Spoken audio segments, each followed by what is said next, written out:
The golden sun spilled over glass buildings, taxis honked impatiently, and the aroma of it was a bright, bustling morning in downtown. Roasted coffee drifted from street cafes. People hurried by, polished shoes, pressed suits, eyes fixed on phones. But amid all that movement, one small figure stood still, a girl, barefoot, hair tangled, a worn pink sweater hanging loose on her thin shoulders. She clutched a torn backpack to her chest, her eyes scanning every passerby with desperate hope. She wasn't begging for money. She was searching for help. Just across the street, Daniel Ross, a well-dressed businessman in his 40s, adjusted his tie before entering his company's glass doors. He was known for being efficient, strict, and always on schedule. Success was his routine. Compassion was rare, but that day, fate made him pause. Because just as he stepped forward, he felt a tiny hand grab his wrist. He turned. The little girl was trembling, tears streaking her dirt-covered cheeks. "Please, don't let them take my mom," she whispered, her voice shaking like a broken melody. Daniel blinked in confusion.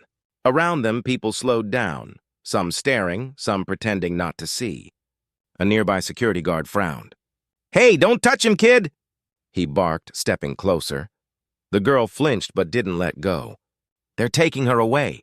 "My mom, please!" Daniel looked across the street. Two city officers were talking to a woman sitting beside a grocery cart filled with old blankets and bottles. Her hands were cuffed, her eyes empty with defeat. The little girl cried louder. "She didn't steal. She was just getting bread for me," the crowd murmured. Some shook their heads. Others pulled out phones, recording. Daniel's instinct told him to walk away. This wasn't his problem.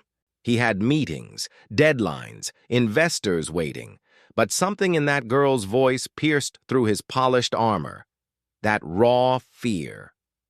The same fear he once felt years ago when his own mother lost her job and they were evicted.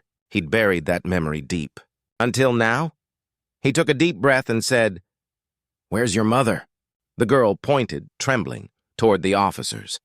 Daniel marched across the street. The crowd watched, curious. The officers looked up as he approached. "Excuse me," Daniel said calmly. "What's happening here?" One officer sighed. "Sir, this woman was caught taking food from the store. We have to process her." Daniel looked at the grocery bag. Inside, a loaf of bread, a bottle of milk, and a few apples. "That's it?" he asked softly. "She has no ID, no address." "Procedure's procedure." Daniel turned to the woman, pale, trembling, holding back tears. Her daughter's sobs echoed behind him. He reached into his wallet, pulled out his business card and credit card, and said, "Put everything under my name. I'll take responsibility. And if the store has a problem, tell them Daniel Ross handled it." The officer hesitated. The crowd went silent. The little girl ran over, wrapping her arms around her mother. Her tears soaked Daniel's coat sleeve. One of the bystanders whispered, "Isn't that Daniel Ross, the CEO of Rostec?" Phones started recording again, but this time not in mockery. In awe, Daniel knelt beside the girl. He smiled softly and said, "No one's taking your mom today." The mother wept. "Sir, I didn't mean to." Daniel stopped her gently. "Feeding your child is never a crime." Hours later, a photo of that moment went viral.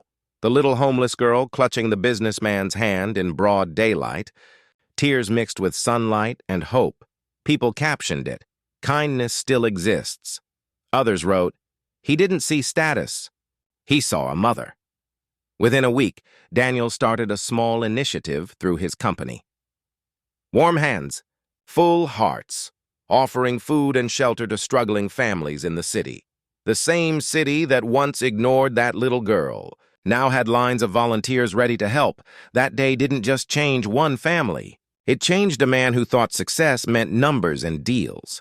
He realized real wealth isn't measured in profit but in compassion. He didn't feel proud. He didn't feel powerful. He felt human.